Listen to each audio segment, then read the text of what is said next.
for Morning Edition and NPR News. WPLN.org is where you can find more from WPLN News, including the Nashvillager, your human-powered newsletter and podcast, exploring Nashville news and history. Subscribe to both at WPLN.org.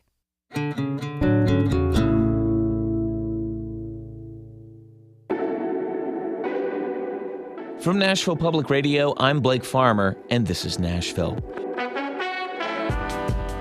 As students return to school, some will face new rules about the most important piece of technology in their life, their cell phone.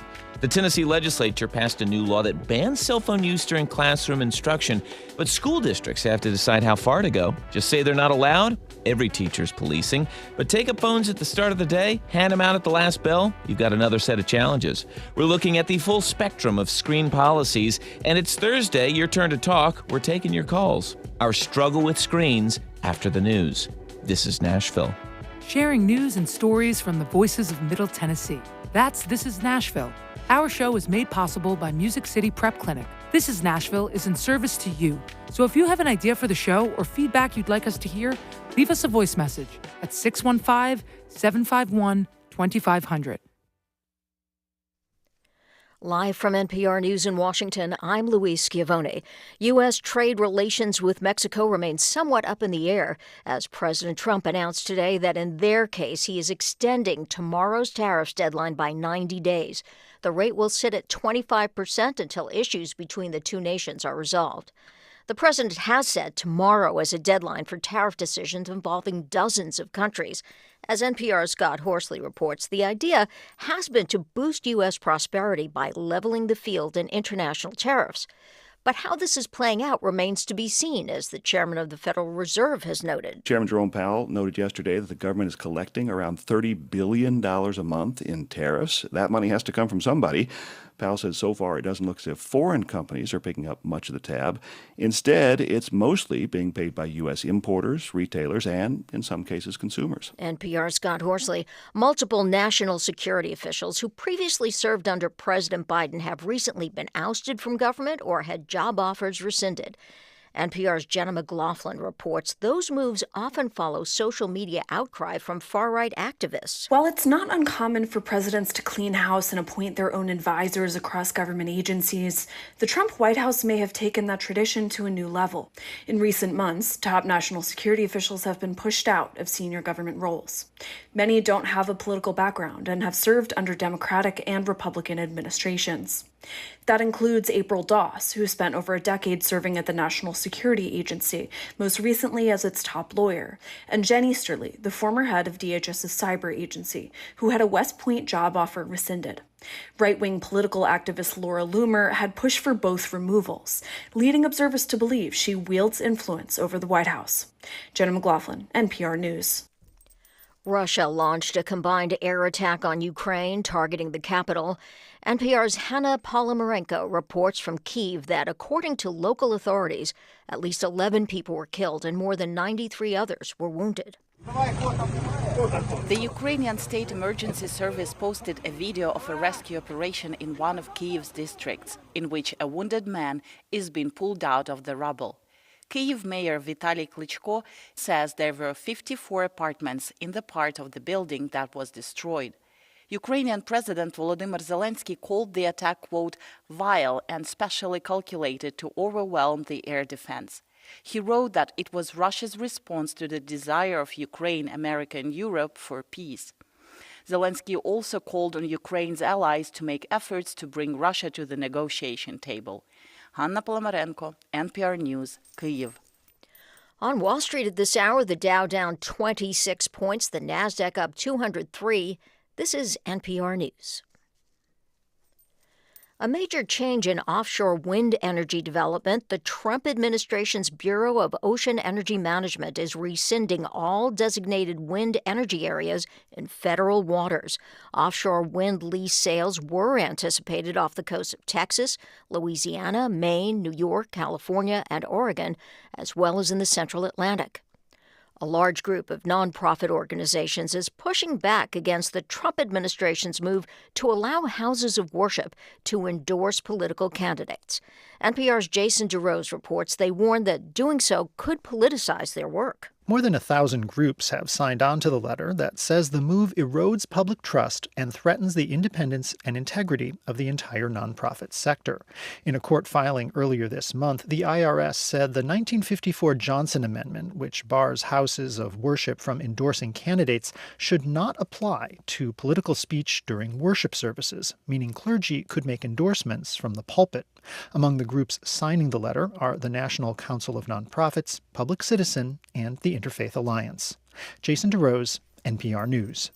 Some consumers of so-called energy drinks may not be getting the results they expect. There is a recall underway in at least 6 states by the High Noon Company due to a mislabeling issue. It seems that 2 production lots of High Noon Beach variety packs could contain cans with vodka and incorrectly labeled as Celsius Astro Vibe energy drinks. The company encourages consumers with those cans to just get rid of them. I'm Louise Schiavone, NPR News. Support for NPR comes from NPR stations. Other contributors include Capital One, offering their premium travel card, Venture X. What's in your wallet? Terms apply. Details at CapitalOne.com. And listeners like you who donate to this NPR station. Funding for This Is Nashville comes from you, our listeners, and Amazon, proud sponsor of WPLN's daily show, This Is Nashville, engaging our differences so we can discover our unity. More on Amazon's community work at aboutamazon.com. I'm Blake Farmer, and this is Nashville.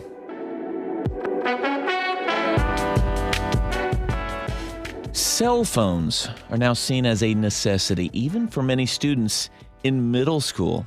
They allow for easy communication with a parent. They might contain school schedules, but they are also a constant distraction. Can I get an amen? Especially when we're doing something difficult. And so schools have rules. And what we will learn this hour is each school or school district is doing it a little bit differently, even after the Tennessee legislature passed a ban on phones in classrooms this spring. What do you think students should do with their phones during the school day? Do you favor a total ban? Do you think parents should be able to reach their kids at any time during the day? Are there downsides to that kind of access to your kid? We're taking your calls this hour. The number is 615-760-2000. Parent, teacher, administrator, concerned citizen, you are all invited. If you're watching the live stream on YouTube, hello. You can also just drop a comment on the video, and we'll pull that into the conversation on air if we can. To help us understand the state of affairs when it comes to screens in schools, we welcome Camellia Burris, WPLN's education reporter. She also produced this episode, meaning she lined up all the guests who are going to be on here, did most of the homework. So thank you for all the work putting this timely episode together. Thank you for having me, Blake. All right, so the legislation that passed in March requires school boards and public charter schools to adopt a policy that prohibits students from using wireless communication devices during instructional time, except in certain circumstances. I think it passed with not just like bipartisan support, but near universal support. Does this mean cell phones are now banned in public schools across Tennessee? It means that cell phone use is banned during classroom instruction, and school districts can decide how far to take that ban, meaning it can be all day for some or just during classroom time. Well, I mean, what do we see school districts doing? Did they, when the law passed, did they see that as, okay, we need to take some action? Because I'm sure some had rules already in place of some kind. Yeah, so I spoke to a spokesperson from Metro Nashville Public Schools, and he said that cell phone use during classroom instruction is already banned. And some from Cheatham County said the same thing. So they're just going to look at their policy in the next few weeks and see if they need to make any updates, but they already don't allow cell phone instruction. Yeah, and as you're considering calling in, I would be interested to hear from, let's say, teachers in Cheatham County or Metro schools, like what a ban on, phones during class time actually means. Number 615-760-2000. Well, what else have you heard from districts around Nashville that are actually taking some action because of this new state law? So Rutherford County updated their policy, and they're not allowing their kids to use the phones all day. So not even during lunch or restroom breaks or in between classes. Have they figured out how they would do that? So during a policy meeting last week, they said that the phones have to be stored away, but they're not going to make teachers check to see if the phones are actually off because that would be really time consuming and take away from classroom time. Yeah. But they are going to allow some exceptions for special events, like kids love to take pictures on their phones during pep rallies or homecoming events. So they're going to have some exceptions for the kids so they can still have some fun time with their phones. Yeah. Well, I'm just imagining, though, just how you not just police that, but how you give phones back to kids or say now's the time you can have them out, now you can't. What are other districts doing in the neighborhood? So Wilson County's policy is a little more lenient. They're going to let their kids get their phones back in between classes, during lunch, and in between restroom breaks. So, how would that compare to something that's more like a total ban? They sort of can have their phone on their person, I suppose. Yeah, they can have their phone on their person. They just can't use it during classroom instruction time, and they will be disciplined based on however the school district decides to do it. Right. All right. A lot to work through. Along the way, is this a process where they're getting parental input on this? Well, as you mentioned before, they got bipartisan support. It's a really popular law, but there are some parents who are concerned about whether or not they're going to be able to reach their kids in times of an emergency, but that's really been the only pushback I've been seeing. Yeah, and we'll talk more about the access during a moment of emergency later in the show, but I know that's a big concern for a lot of families. So would a policy that still allows phone usage during the school day, just not in classrooms, let's say that sounds like what Wilson County is doing, does that meet the requirements of the new law? Yeah, so the law only says during classroom instruction time. So schools can have the authority to say if they want to make it longer than that. Yeah. Well, how is the state planning to keep tabs on districts, whether they're actually complying with this new law? So each school district has to submit a policy that's showing that they're complying with the state law, and the Tennessee Board of Education has to review the policy and approve it. If you're just joining us, we're talking about cell phone usage in schools. If you're a teacher, how do you handle cell phones in your classroom? If you're a student, we might still have some students. It's still summer, y'all. What are you doing with your phone during the day? If you'd like to join the conversation, call us at 615-760-2000. You can also leave a comment on the Nashville Public Radio YouTube stream, where we are streaming live right now, and we'll try to work that into the conversation as we get it. So Camellia Burris, who is our education reporter here at WPLN, I assume every state is dealing with this to some degree and probably taking some action even before now. But are we finding that there are states that are any more aggressive than what Tennessee did this year? Yeah, so in Georgia, the governor, Brian Kemp, he signed a law into effect that starts next year that says cell phones are banned during the entire school day for kids in kindergarten through 8th grade. And when I was doing my reporting, I spoke to the policy director of a movement called the Anxious Generation Movement. His name is Casey Mock. He's actually a Memphis native. And he was saying that Tennessee law is a little too lenient in comparison to the other neighboring states. Tennessee, unfortunately, compared to its neighbors, is a little bit behind in this. So Arkansas, Missouri, Alabama, and Georgia have all passed something much closer to what we would consider the model policy, where there's consistency statewide, where it is bell to bell, although Georgia is only K through 8 rather than K through 12, and there's minimal exceptions. Bell to bell. That's Casey Mock of the Anxious Generation Movement. And I'm sure many listeners have at least heard of a book called The Anxious Generation. I'm guilty of being among the millions who have read it and probably formed some new opinions about the potential harms of unregulated cell phone use for our young people. We even had some friends at church who hosted a Sunday morning class, Camellia, on this on the book, like kind of a semester-long class. I have never seen so many people packed into like a Sunday school class to talk about something that had nothing to, I mean, really, it's nothing biblical. It's just about the anxious generation. There were people who didn't even go to church. They just heard about this class and they came to because they wanted to talk about the issue of how to manage cell phone screens with their young kids. Anxious generation, it's by this social psychologist named Jonathan Haidt, and, has all this data and research. He essentially makes some recommendations for schools along the way. Can you remind us of what those are? So the author recommends a complete ban on cell phone use during the school day, so even during lunch and recess. And he says that the phone should not just be stored on the person, they should be stored away in like a locking station or some type of locker. And he says that in doing so, kids will have better social skills and they'll be more focused on their learning. I would actually point to another change that we're seeing in schools that are adopting these policies, which is noise in the hallways between classes. When I went to high school, that time in between classes is like you're flirting with someone you might want to ask out, like at their locker, you're making friends, you're sort of practicing these social relationships that help you grow into a complete, full-fledged adult who can participate in society. It does seem like there could be some benefits from not having phones, even though there are some concerns about not having access to students coming from parents anyway.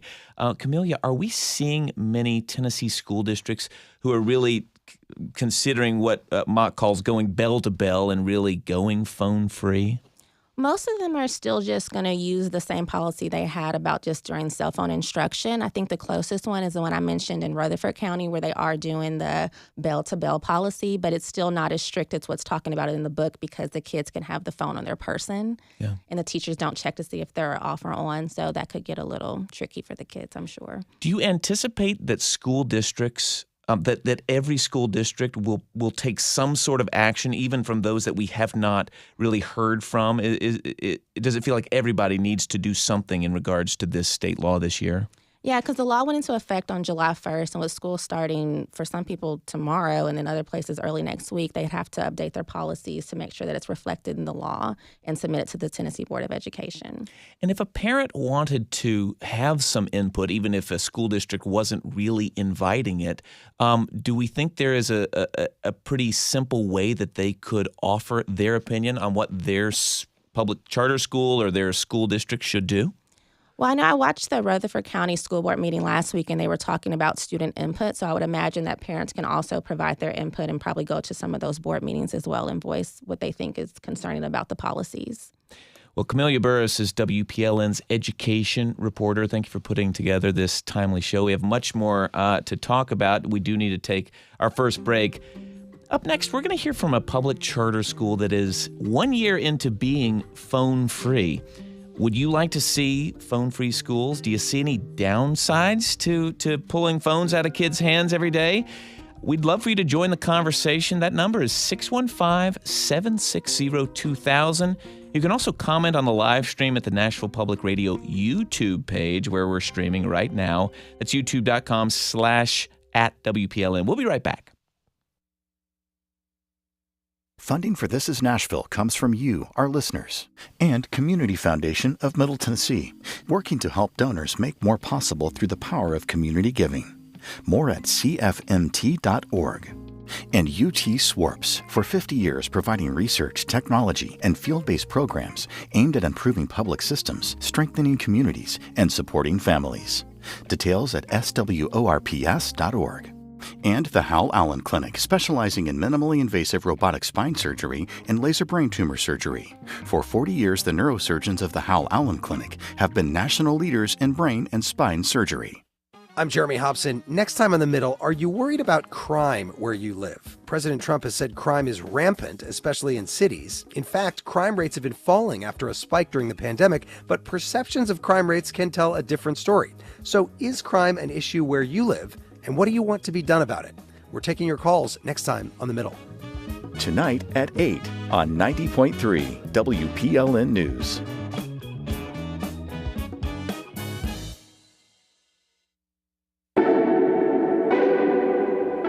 I'm Blake Farmer, and this is Nashville.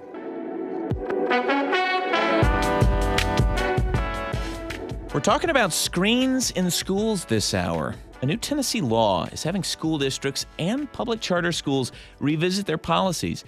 The idea was to specifically ban use of phones during class time. It's something that school superintendents asked state lawmakers to do. But as we've already heard this hour, there has been push to restrict phones in schools, and not just during instructional time, for several years. Some schools have gone phone-free, and they include Independence Academy in Antioch. It's a public charter school, and joining us to talk about the experience are Sean Brown, the assistant principal, and LaTika Alexander, school counselor. Welcome to This Is Nashville. Hello. Thanks for having us. And we'd love for you to join the conversation with Sean and LaTika. We invite you to give us a call. How is your school handling cell phones this year? Is it working? Do you think it's going to work? To the students who might be listening, what do you think schools should be doing to regulate cell phones during the day? Got an idea we could share with everyone? We're listening. Join us on the air with your thoughts. Call 615-760-2000. You can also leave a comment on the YouTube live stream if you're feeling a little shy of getting on the air. We're streaming today's show at youtube.com/@WPLN. Leave a comment, and our producers will get it to me so we can add it to the conversation. So let's start with how Independence Academy physically got to a phone-free school. Sean Brown, how do you make sure no one is on their phone?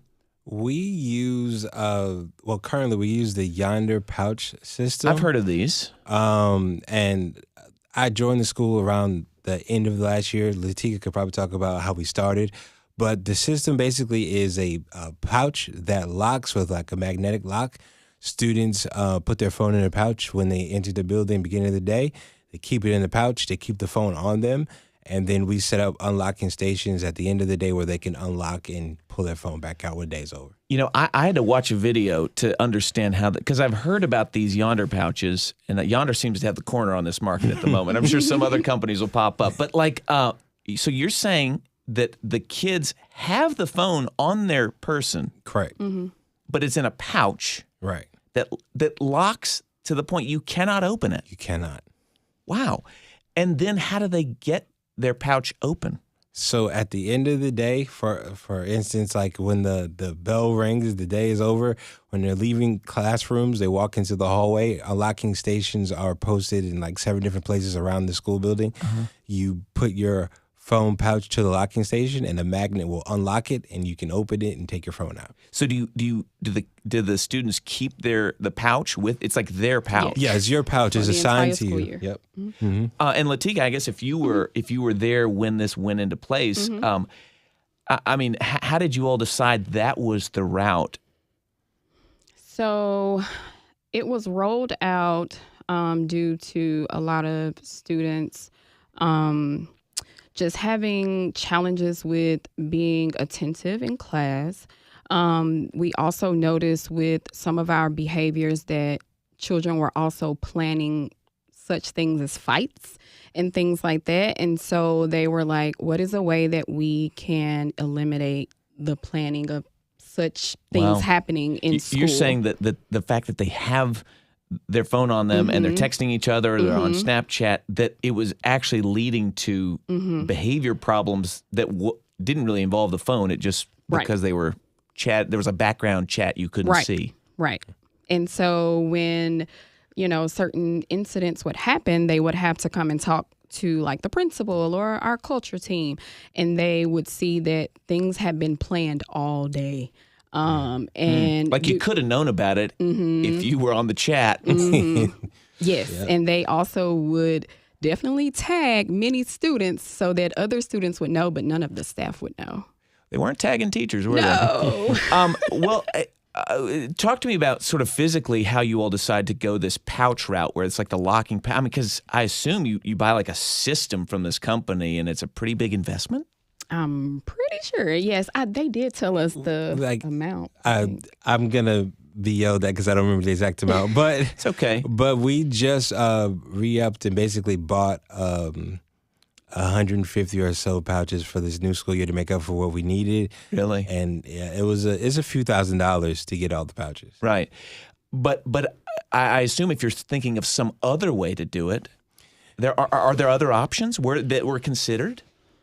I was actually at another place who did something similar with Yonder pouches. Yeah. I think everyone has tried to do something. Yeah. I've heard about them having like places in the room where everyone puts their phone in. Yeah. And they just like put a locking bag or something at the door, and everyone's phone is in there, and kids can't access it.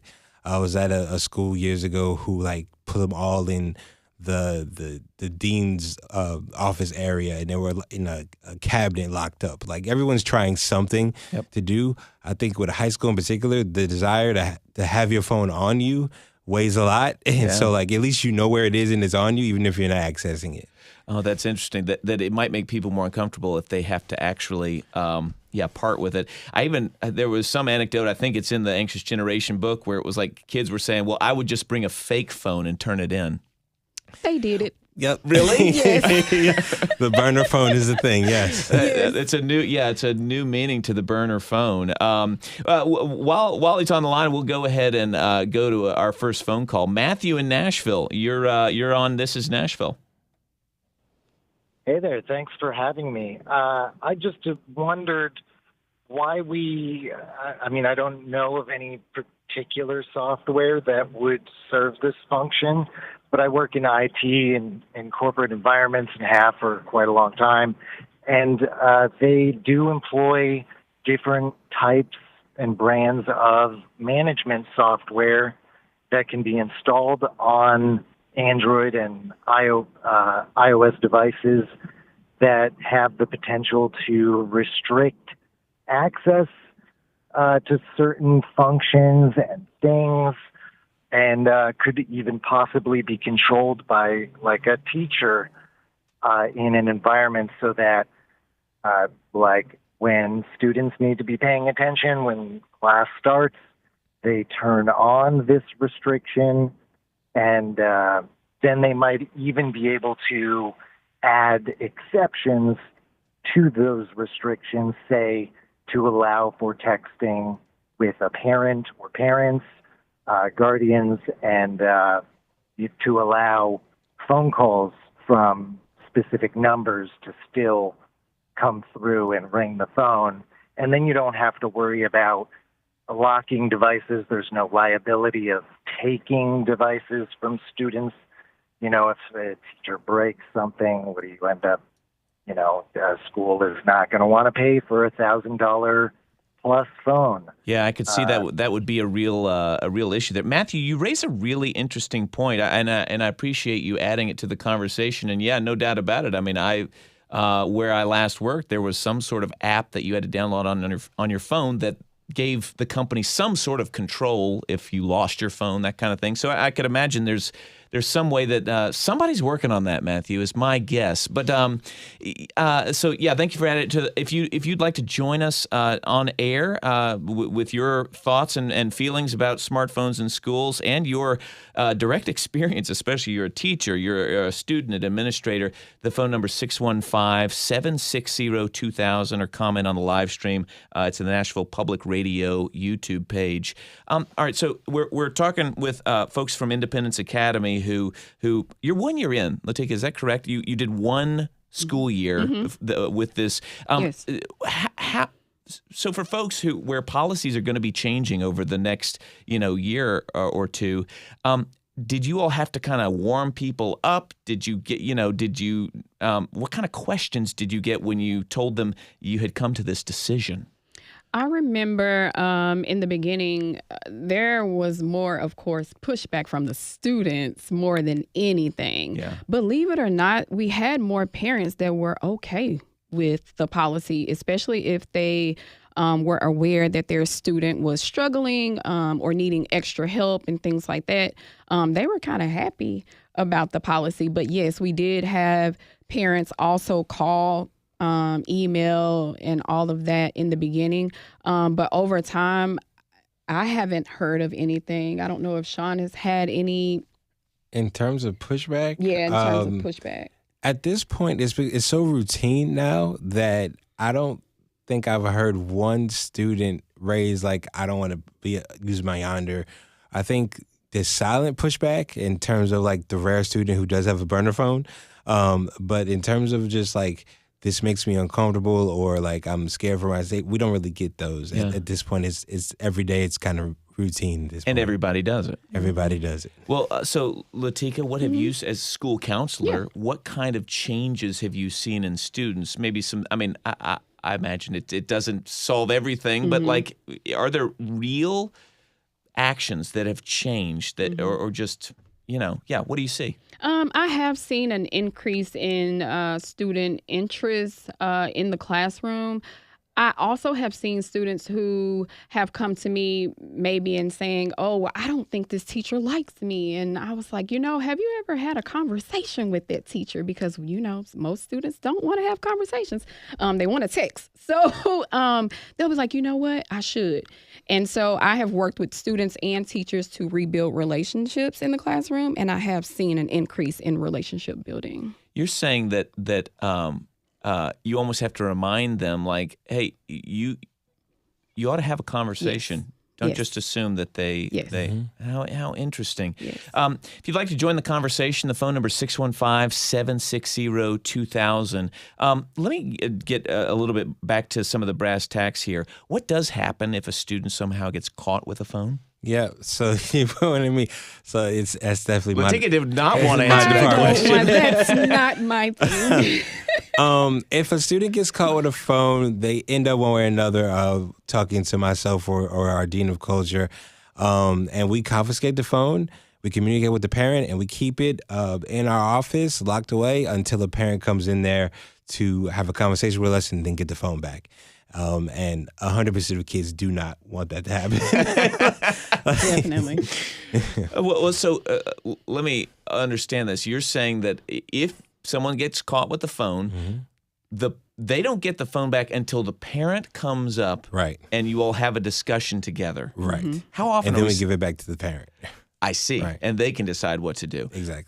How often are we talking about that happens? It's rare. Really? I want to say maybe a handful of times a month, maybe 4 or 5, that someone might be trying to get on their phone or trying to hide one or something like that. But it's a small amount of kids in terms of like population. We have about 420 to 50 kids, and maybe in the course of a year, 10 kids or so like will have a moment where this like they try to sneak a phone or a device, and now we have to keep it until the parent shows up. So how do the parents feel? I mean, obviously, I think you're intentionally inconveniencing them, right? Yeah. To sort of that be part of the punishment. How do they feel in that moment, or what have you seen? From what I've seen, like parents are really supportive. Sometimes parents will be like, "Well, I'll get there when I get there," and the phone will just stay there. They're not in a hurry, right? Because, right, and so like that's another layer of like. Consequence at home. like you want to have your phone out, I'm not going to come back to school until like 2 weeks from now to get it. But I haven't seen any parents like push back with the idea. It is an inconvenience and it's designed to be one. So like they now are not only alerted, but they have to be responsible to come get it. And most of the time it's them paying the bill anyway. So they're really invested in making sure that the phone gets back eventually, but also that it's being used appropriately. Yeah. And obviously, these Yonder pouches, I assume they don't really help the student be in contact with anyone, including their parent, during the day. Has that become an issue, at least in the last year? I wouldn't say an issue. There are times when, like, a student might have something going on where there's, like, an appointment or something that they want to talk to their parent about. But every adult in the building still has their phone, as well as the front office phone is still there for students need to access it. So there's a way to contact your family if you need to contact them about something. But the pouch itself, there's no way. It's a neoprene pouch. It's not see-through.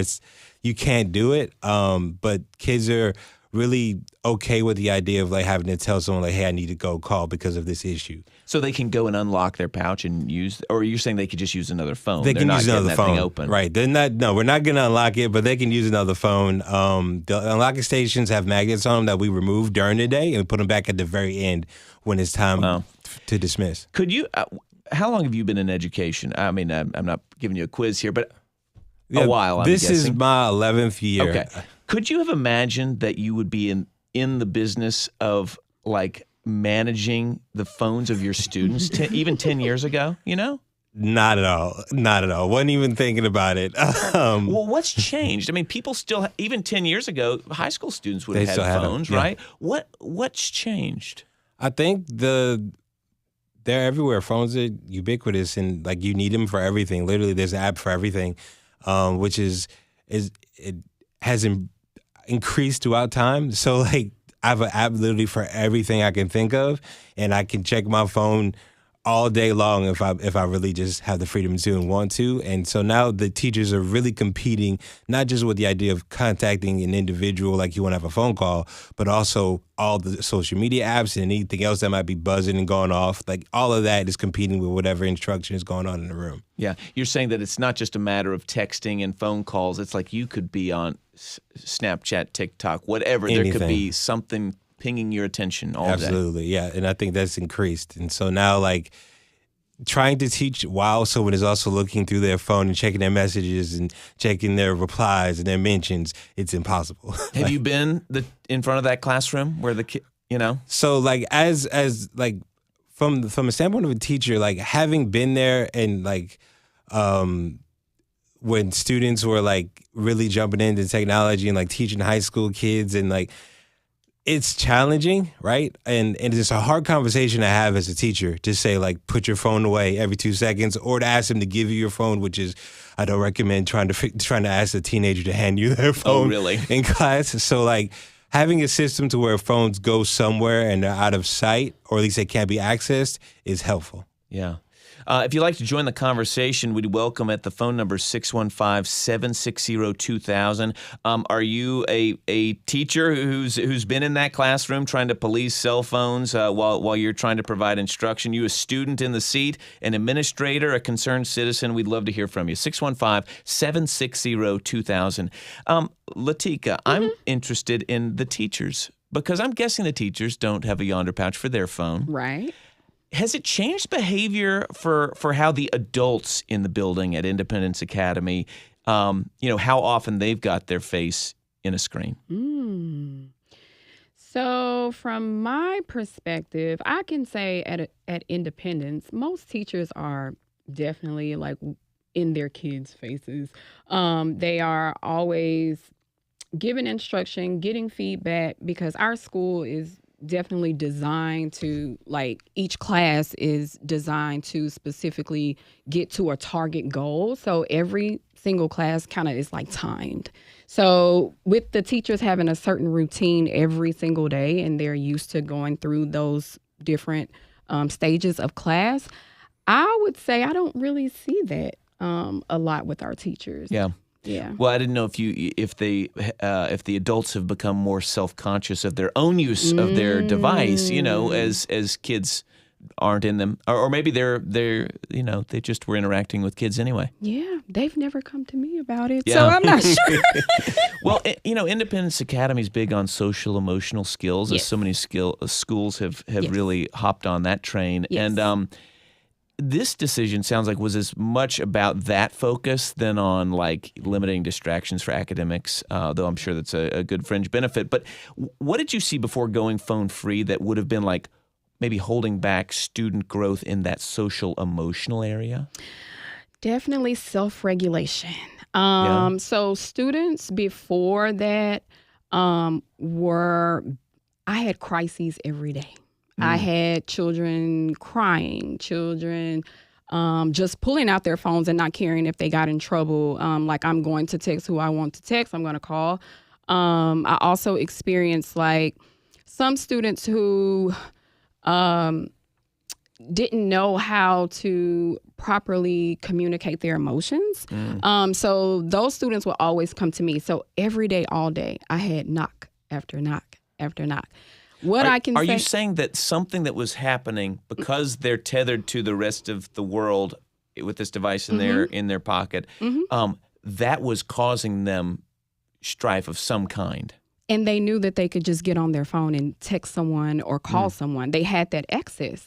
But now I think a lot of students think about, what are the skills that I'm learning if they do come to me or another counselor? What are the skills that we're learning about the phones? We don't need the phones as much as we thought we did. So now they're able to figure out other ways of figuring out whatever problem it is that they're going through instead of just meltdown after meltdown. Wow. Yeah. If you're just joining us, I'm Blake Farmer. This is Nashville. We're talking about cell phones in schools. Tennessee has a new law that at least requires public schools, including charter schools, to have rules about that restrict use of their cell phones during classroom time. But Independence Academy here has gone bell to bell, locking away phones for the last year or so. If you want to join the conversation, the phone number is 615-760-2000.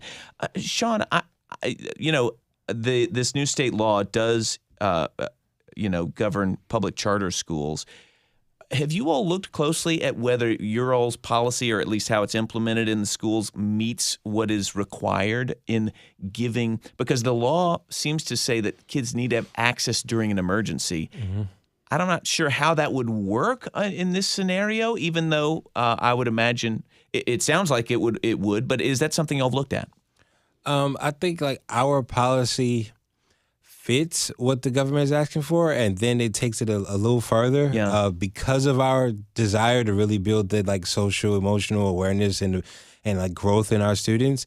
In terms of the emergency aspect of it, we haven't really seen a lot where students are like, I got to get on my phone because this thing is happening.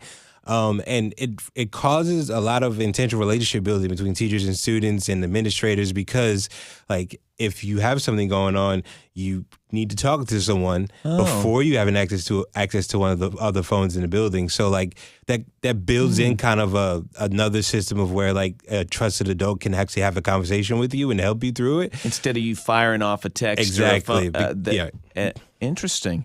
Would you have anticipated that benefit?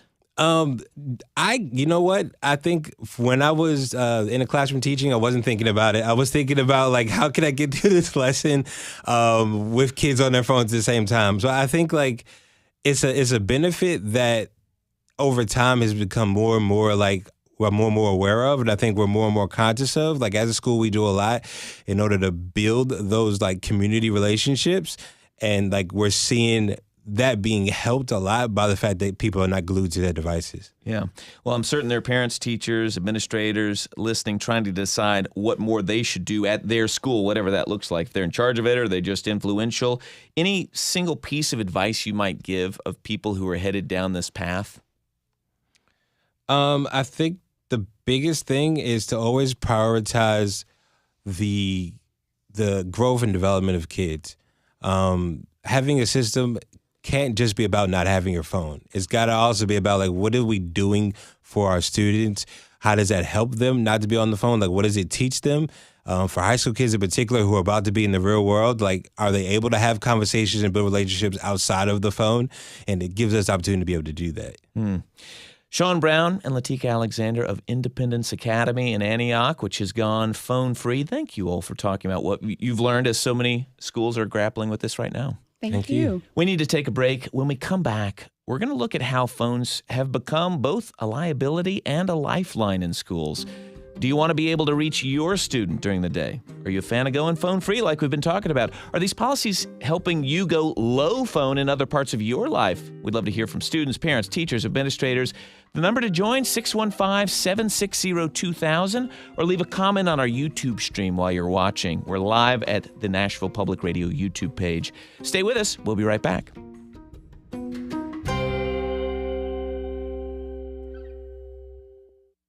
Funding for This Is Nashville comes from you, our listeners, and Age Well Middle Tennessee, offering Elder Care Coach, providing online resources and phone consultations designed to help families navigate care for aging loved ones and to assist employers supporting caregiving employees. More at eldercarecoach.org. And Lipscomb University's Pfeffer Graduate School of Business, helping equip students to change the landscape of business with their flexible portfolio of master's degrees.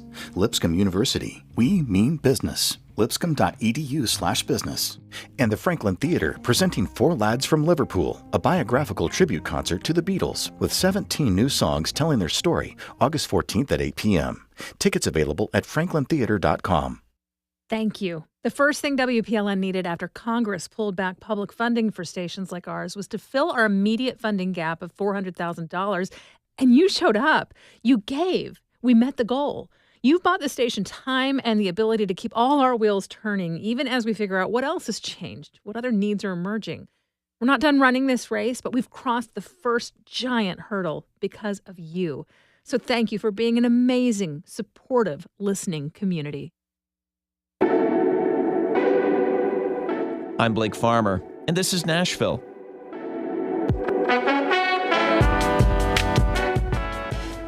When the Tennessee legislature passed a new ban on cell phones in classroom, the support was almost universal. However, there was one line of questioning that led to some amendments to the proposal. Here's Democrat John Ray Clemens of Nashville.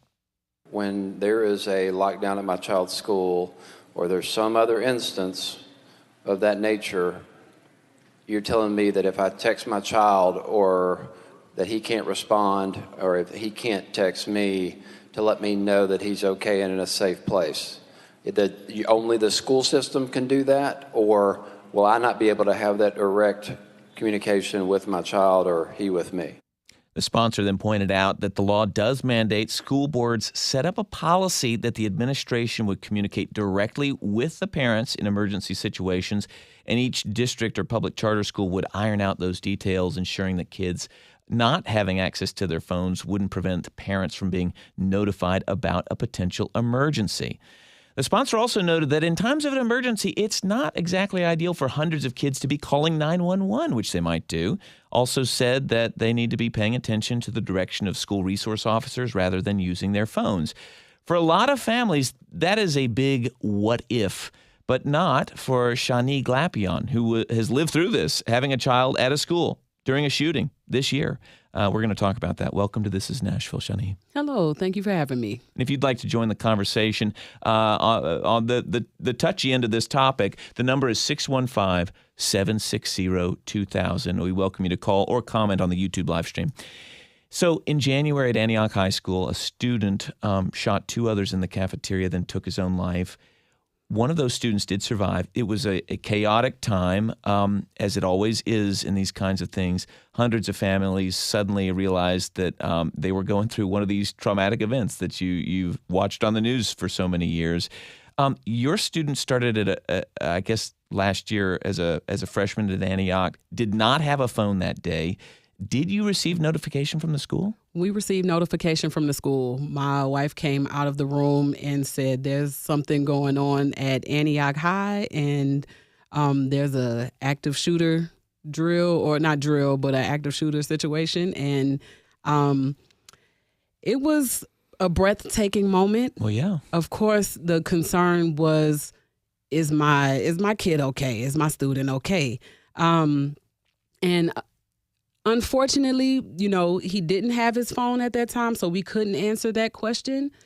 But I will say that we did receive communication from the school, pretty consistent communication to let us know where to go to retrieve our student. Yeah. You're saying, though, what you didn't have was the instant text response, I'm okay. Yeah, I mean, ultimately, yes, that would make me feel better. But realistically, I also wanted him to be getting to safety. Yeah. If he was safe, I didn't care about getting that text message. Right. That moment was definitely, it was a heavy moment. It was, when it first, because we didn't have any of the details as well. Well, sure. You don't know how many people are involved, where it happened. Right. How did you end up hearing from your student? Actually, he got off the bus. They were busing the students up the street to on Murfreesboro Pike, one of the healthcare places on Murfreesboro Pike, and they were busing them there. And so we were just waiting. Bus number one, okay, nope. Bus number two, and he came off at a I don't know which number bus, but when he came off, it was like, whew, all right, now I'm putting eyes on you. I am good. Wow.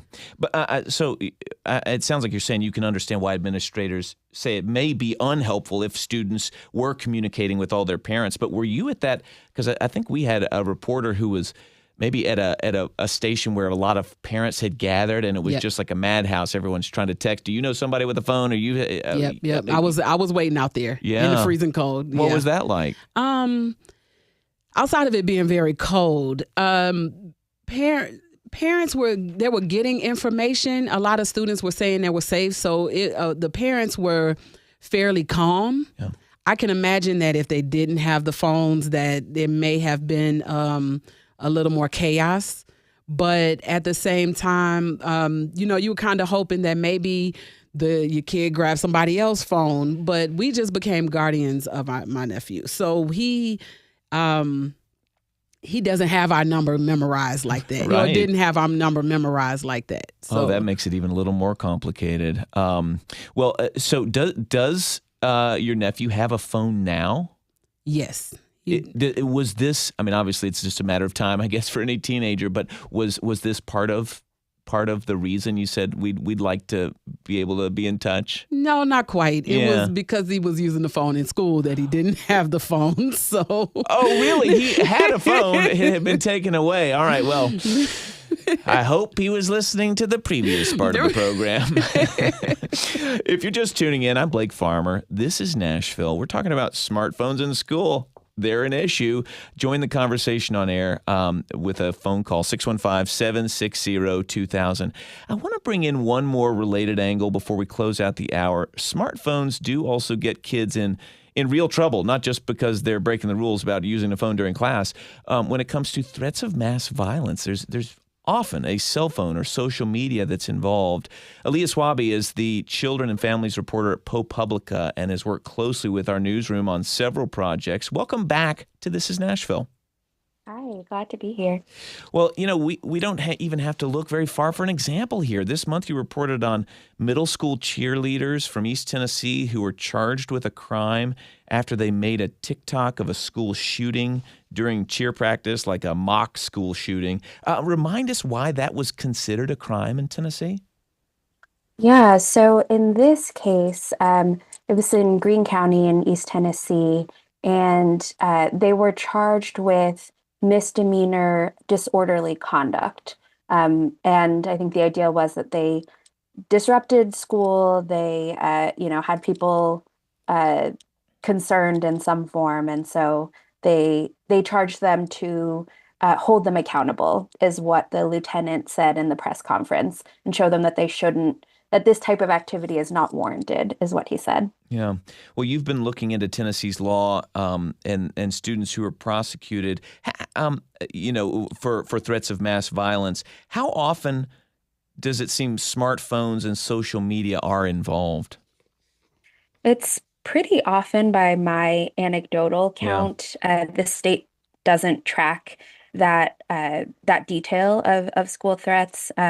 So it's hard to know an exact number of the hundreds of students who are arrested for threats of mass violence, how many relate to social media. But anecdotally, it's quite a few. And, it's cases where it's not necessarily always cases where students are actively creating a threat. A lot of times it's students who are sharing something that they see on social media, reposting something that their friend sent to them. That's how kids interact on social media. But obviously the algorithm means that then those things spread and people don't know where they've come from, and it can really scare people. Are these, how often, and again, I'm sure it's anecdotal, but are these threats spread during the school day? I think it's hard to know that. Yeah. There's not really data on that. With the cheerleaders in Greene County, this was after school, so they were waiting for cheerleading practice to start. And apparently the co-captains of the team were like, let's make a TikTok video, and that's what they decided to do. There was another case in the story that I reported about where it was also after school, where a 16-year-old had created an AI video of his friend as a joke, and his friend in the video was threatening to shoot up the school. And he ended up getting expelled and arrested, even though he shared it privately, because someone else shared it publicly. So, a lot of these things happen when students are at home with their phones, which kind of complicates the question of phones in schools, because what happens when they go home? Yeah, no doubt about that. It does seem in this recent case that students may not have understood just how, they were middle school students, right? Just how serious what they were doing might be. And I guess it's one of the reasons that you've got psychologists warning against unfettered access to smartphones or social media for young people whose, brains are actually not fully developed. Shani, what have you seen? Well, I had a question of are we educating the students? Are we having those conversations with them? Because if we're not, then they're not going to know. Conversations about what? About what they should or the results of these types of videos or creating these moments where they are reaching out. They are creating hysteria. Yeah. And what's the ramifications of that? If they're not told about it, but we're holding them accountable, that doesn't seem to be the best way to address the issue. Aliyya, have you seen schools responding in any way to be more upfront about, how seriously you could get in trouble just for doing something you think is funny? Yeah, no, I think that is a really good point, and one that experts have told me over and over again when I've kind of asked them about the best way to handle these actions or these incidents of students in social media. I think there are a lot of schools that don't do that training, or at least don't do it in a way that actually reaches students. A lot of what I've heard is students actually, especially if it's a joke and that they're sharing it privately, they don't think of that as a threat. So even if there is training about threats and not to make them, they're like, well, that's not what I'm doing. What I'm doing is joking around with a friend. And so I do think that, according to these experts, there needs to be more comprehensive training and education on how to use social media responsibly and what that means. It does seem like in what you've been reporting on for the last year or two, that it's still in the same realm of administrators having to kind of wade into, smartphones and social media and try to interpret what's going on and kind of is that how these things come to light? Because administrators essentially start, flipping through texts and Snapchats? Yeah, often what happens is a parent or a student will come across a post. They don't necessarily know where it comes from, but it mentions the school or the school is visible. And so they'll send it to an administrator or report it to the police. And from there, the police and school administrators start investigating it.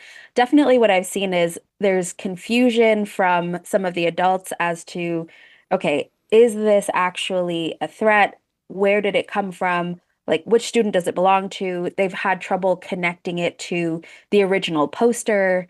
In the AI video case, they didn't know until someone told them that it was actually created by AI, even though the mouth in the video was moving unnaturally. So I do think there's a level of, misunderstanding about how social media works that's making it even harder to investigate these cases. Yeah, well, one way or the other, schools are in the business of having to, be concerned with what is on cell phones in their school. Last thing, Shani, from a parent perspective, how has your experience during a school shooting changed your thoughts about smartphones and teenagers? I know that there needs to be some kind of restrictions. And that there needs to be an opportunity for students to put their phones away because they are deep into it. But I also know there has to be a compromise for us to get this taken care of. Well, we're starting to figure it out right here, Shani. Thank you, Shani Glapion. Has a student at Antioch High School. Thank you for joining us. Aliyya Swaby of ProPublica has been covering Tennessee's law that's resulted in arrests for really just talking about school shootings on social media at times. Thank you both for joining us. Thank you. And thank you for tuning in this hour. This is Nashville is a production of Nashville Public Radio. Today's episode was produced by Camellia Burris. It was directed by Tasha A.F. Limley. Our board operator, Liv Lombardi. Answering the phones, the one and only Josh Deepen. Masterminds behind our theme music are LaRange and Namir Blade.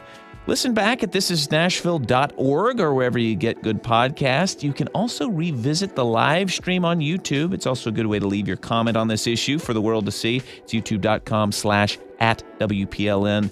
The conversation doesn't end here. You can find us on the socials at This Is Nashville or leave us a message at 615-751-2500.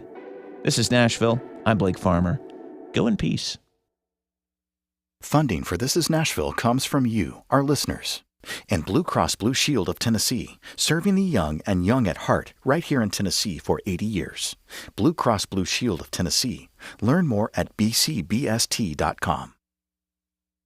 WPLN's environmental reporting is supported in part by Nashville Zoo.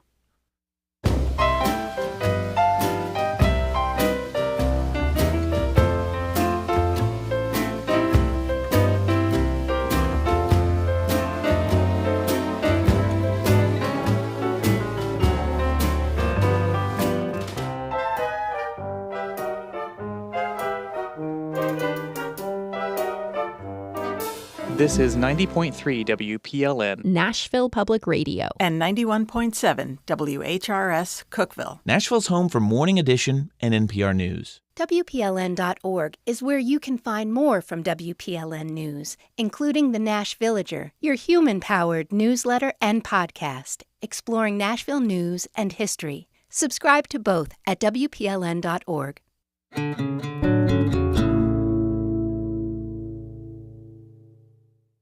Funding for Here and Now comes from MathWorks, creator